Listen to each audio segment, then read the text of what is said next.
the allocated time period of the 30 minutes tonight?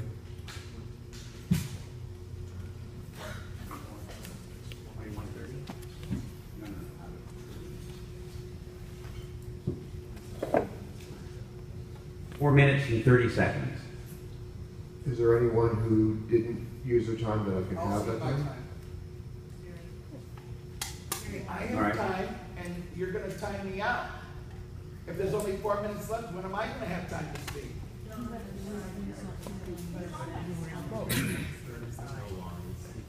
No, he has a valid concern. Well, I'll deal with it. Go ahead. So I just want to be clear on. So she has 6 minutes then, John? 3 from Gary? Sorry.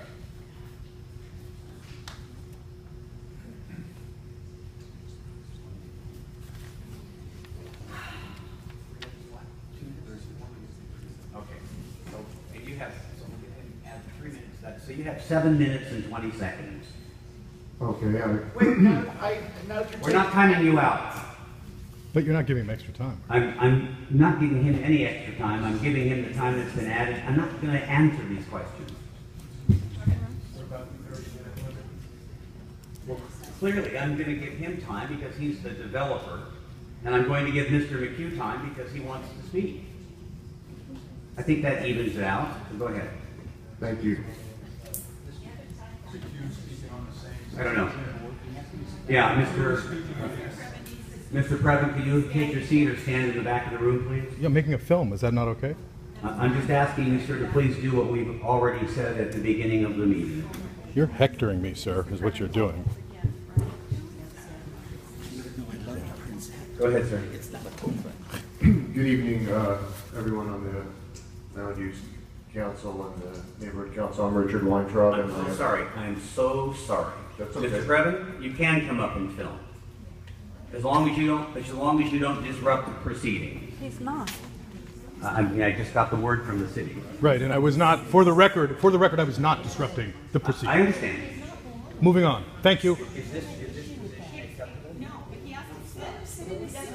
As long as he's not disruptive. Then can I go behind so I can see the speaker? All right, then fine, I'll stay off to the side. I don't want this to be about Mr. Previn, John. Let's go on. It's Mr. Weintraub's turn. So are you staying there? If it's okay, I don't want to be in anyone's way. I'm sorry, John. I- I have a question. Yeah. No one can stand on the side. It was presented completely in your meeting. Okay, fine. You're not making an audio recording, so I wanted to make a recording of the man's words. It's fine. Yeah, I'm sorry. I mean, unbelievable. Thank you. You're correct. I accept your point of order. Right, but I don't have a problem with him as long as he's in his seat. He can move over here, move your chair over there where you can see. Just be in your seat. Yeah, we're done. Okay. Thank you. Sorry, sir. Yeah, start over. This is a little surreal, what's going on this evening, to say the least. Again, Richard Weintraub from the Sportsman's Lodge. And tonight I don't normally write notes or write speeches, but I've gone out of my way tonight to try to express how I feel about what's going on this evening, which is first sad, and second, and more importantly, really angry that Lisa has become collateral damage because, as has been said tonight, things usually end up being about money, and that's what a lot of this is about. Ben Resnick and Jennifer Mangles and his clients have sunk to a new low tonight. Lisa Sarkin has been a tireless advocate for Studio City. On numerous occasions, she has disagreed with me. But tonight, this has been used as a bully pulpit to beat up somebody. And I'm here not just as the developer, but also just as a human being. Regarding StudioCity.org, I'm also confused because I've never seen a website like that where there's no phone number and no person behind it. I created a little list of fact and fiction. And the first fiction is that Lisa Sarkin and I are good friends. And the fact is that Lisa Sarkin and I have never, ever once socialized together as friends with her spouse and my wife.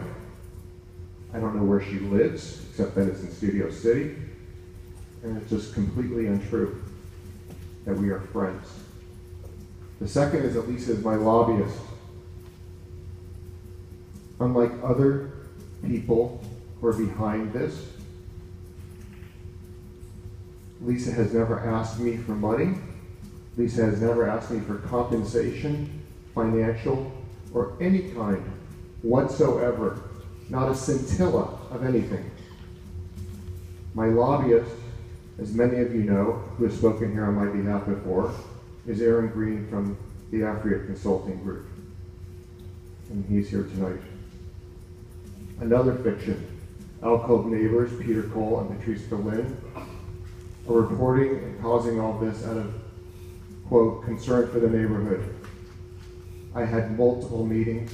I have 150 emails, probably another equal amount of texts, phone calls, working with them. They have colluded with Ben Resnick and the New York landlord, using this appeal and disseminating misinformation along with a lawsuit to try to strong-arm me into giving a piece of property that doesn't belong to them. Ben Resnick is the same guy who defends construction of 60,000 square foot homes in small streets in Los Angeles. And if it wasn't for Lisa, Ben Resnick was the same attorney who tried to do an enormous subdivision on Kelsey Street that Lisa ended up fighting and winning. Another fiction. Peter Cole and Patrice Berlin and the landlord say they didn't know about the Sportsman's Landing until the appeal was filed. For almost 1 year, Ben Resnick and his staff were at the planning department, meeting with the planning department, reviewing the files for this project as they tried to build their claim. But what makes it really interesting to me is that they never filed an appeal until Peter Cole's was withdrawn, quote unquote, in the hopes, quote, that someone else would step up and file an appeal. This one really gets me, which is Peter Cole and Patrice Berlin claim that no notices about this project were ever distributed to the community. A great irony here is that there is no required notice. It was Lisa Sarkin, to my great expense, who demanded that I send out a mailer to people who live within a 500-foot radius of the neighborhood. This was sent out to over 350 surrounding businesses and residences to alert them of the upcoming Studio City Neighborhood Council meeting on Wednesday, May 14th. The mailing was completed by a third-party company by the name of Star Mailing, who processes orders like this on a daily basis. I have with me tonight the invoices and proof of payment and all the addresses to where it went. So all these people who claim they never received notice, maybe they didn't open their mail. This has been, in 30 years of doing this, the least pleasant project I've ever had to deal with, and the least pleasant and least civil group of people I've ever had to deal with. I've had my assistant of many years, my right-hand person, Marie Galvin, in tears over the way she has been spoken to by some of the neighbors. I brought tonight a small bit of the types of stuff that I had and my staff and my team had to endure from the concerned Mr. Cole. Again, this is not the worst of the messages that came at all times and all hours.